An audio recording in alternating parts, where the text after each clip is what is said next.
પ્રિય વૃશ્ચિક રાશિના જાતકો, શું તમે પણ છેલ્લા ઘણા સમયથી અનુભવી રહ્યા છો કે તમારા નિર્ણયો ખોટા પડી રહ્યા છે? શું તમને મહેનત કરવા છતાં સફળતા તમારા હાથમાંથી સરકી જાય છે? તો તૈયાર થઈ જાઓ. 12 એપ્રિલ એ તારીખ છે જ્યારે શનિદેવ ઉદિત થઈ રહ્યા છે, એટલે કે જાગૃત થઈ રહ્યા છે. આ કોઈ સામાન્ય જ્યોતિષીય ઘટના નથી. આ તમારા પ્રારબ્ધના ખુલવાની ઘડી છે. જે શનિ અત્યાર સુધી અસ્ત હતા તે હવે તમારી કિસ્મતનો સિક્કો પલટાવવા તૈયાર છે. શું બદલાશે તમારા જીવનમાં? ચાલો જાણીએ વિસ્તારથી.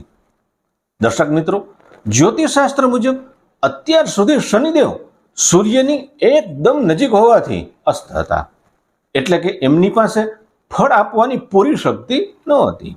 પણ 12 એપ્રિલે શનિદેવ 12 ડિગ્રી પર, એટલે કે યુવા અવસ્થામાં ઉદિત થશે.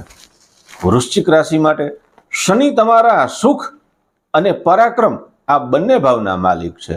શનિ જાગશે એટલે તમારું સાહસ અને તમારું પારિવારિક સુખ બંને એક સાથે ખીલી ઉઠશે. પ્રિય દર્શકો, નિર્ણયોમાં સચોટતા આવશે અને સંતાન સુખમાં વૃદ્ધિ થશે. શનિદેવ તમારા 5મા ભાવમાં ઉદિત થઈ રહ્યા છે, જે બુદ્ધિ અને સંતાનનો ભાવ છે. તેથી અત્યાર સુધી જે કન્ફ્યુઝન હતું કે શું કરવું તે હવે દૂર થશે. તમે લીધેલો એક સાચો નિર્ણય તમને વર્ષો સુધી આર્થિક લાભ કરાવી શકે છે. જો તમારા સંતાનોના કરિયર કે અભ્યાસમાં રૂકાવટ હતી તો હવે રસ્તો સાફ છે. જેઓ ઉચ્ચ શિક્ષણ માટે વિદેશ જવા માંગે છે તેમના માટે પણ શનિદેવ દ્વાર ખોલશે. દર્શક મિત્રો, પ્રોપર્ટી, રિયલ એસ્ટેટ અને આઈટી ક્ષેત્રની વાત કરીએ તો વૃશ્ચિક રાશિના જાતકો માટે શનિ સુખેશ હોવાથી જો તમે નવું ઘર કે નવી ગાડી લેવાનું વિચારી રહ્યા છો તો આ ગોલ્ડન સમય છે. જે લોકો ટેકનોલોજી, રિયલ એસ્ટેટ કે ટ્રાવેલના બિઝનેસમાં છે તેમને માટે અચાનક મોટો ઓર્ડર કે પ્રોજેક્ટ મળી શકે છે, જે એમની લાઈફ બદલી નાખશે. મિત્રો, શનિની 3 વિશેષ દ્રષ્ટિ એ 3 મોટા વરદાન છે. શનિદેવની દ્રષ્ટિ એટલે પરિવર્તન. 7મા ભાવ પર દ્રષ્ટિ હોવાથી જેમના લગ્ન અટક્યા છે તેમને માટે માંડવે જવાની તૈયારી છે. ખાસ કરી અને પ્રેમ વિવાહમાં સફળતાના પૂરેપૂરા યોગ છે. વેપારમાં તમને રંકમાંથી રાજા બનાવવાની શક્તિ આ દ્રષ્ટિ ધરાવે છે. શનિની 7મી દ્રષ્ટિ લાભસ્થાન પર છે, તેથી શનિ હવે 100% પરિણામ આપશે.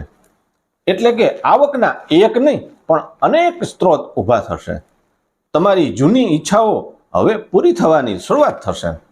બીજા ભાવ પર શનિની 10મી દ્રષ્ટિ હોવાથી, એટલે કે ધનભાવ પર દ્રષ્ટિ હોવાથી જૂન 2000 સુધીમાં તમારી આર્થિક સ્થિતિ એવી મજબૂત થશે જેની તમે કલ્પના પણ નહીં કરી હોય.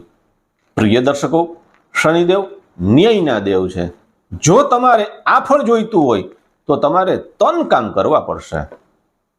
તમારા જીવનસાથી અને બિઝનેસ પાર્ટનર સાથે ઈમાનદાર રહો. બીજું, ગરીબ શ્રમિકો કે મજૂરોને ઠંડુ પાણી પાવો અને એને ભોજન કરાવો. અને ત્રીજું, ધનભાવને જાગૃત કરવા માટે બેંકમાં જઈ થોડો સમય શાંતિથી પસાર કરો અથવા તમારા ફાઇનાન્સનું આયોજન કરો. પ્રિય વૃશ્ચિક રાશિના મિત્રો, શનિદેવની આ ઉર્જા તમને એ શિખર પર પહોંચાડવા આવી છે. બસ આળસ ત્યાગો અને તમારા કર્મ પર ધ્યાન આપો. પરંતુ યાદ રાખજો, જે લોકો ખાલી નસીબના ભરોસે બેસી રહે એમને એટલું જ મળે છે જેટલું મહેનત કરવાવાળાઓએ છોડી દીધું હોય છે. એટલે આળસ છોડો અને મેદાનમાં ઉતરી પડો. મિત્રો, હવે એક નાનકડું કામ કરો. પહેલાં તો જો તમે પણ શનિદેવના આશીર્વાદ ઈચ્છતા હો તો પૂરી શ્રદ્ધા સાથે કોમેન્ટ બોક્સમાં હમણાં જ જય શનિદેવ લખો. જેટલા લોકો આ લખશે તેમની પોઝિટિવ ઉર્જા તમને પણ મળશે અને તમને પણ મદદ મળશે. બીજું, આ વિડીયો એવા 3 મિત્રોને શેર કરો જેમને તમે સફળ જોવા માંગો છો. યાદ રાખજો, શુભ સમાચાર વહેંચવાથી તમારી પોતાની ખુશીઓ પણ બમણી થાય છે. અને ત્રીજું, શનિદેવના આશીર્વાદ રૂપે એક લાઈક તો બને જ છે. શનિદેવ આપ સૌનું કલ્યાણ કરે. અસ્તુ. જય શ્રી કૃષ્ણ. હર હર મહાદેવ.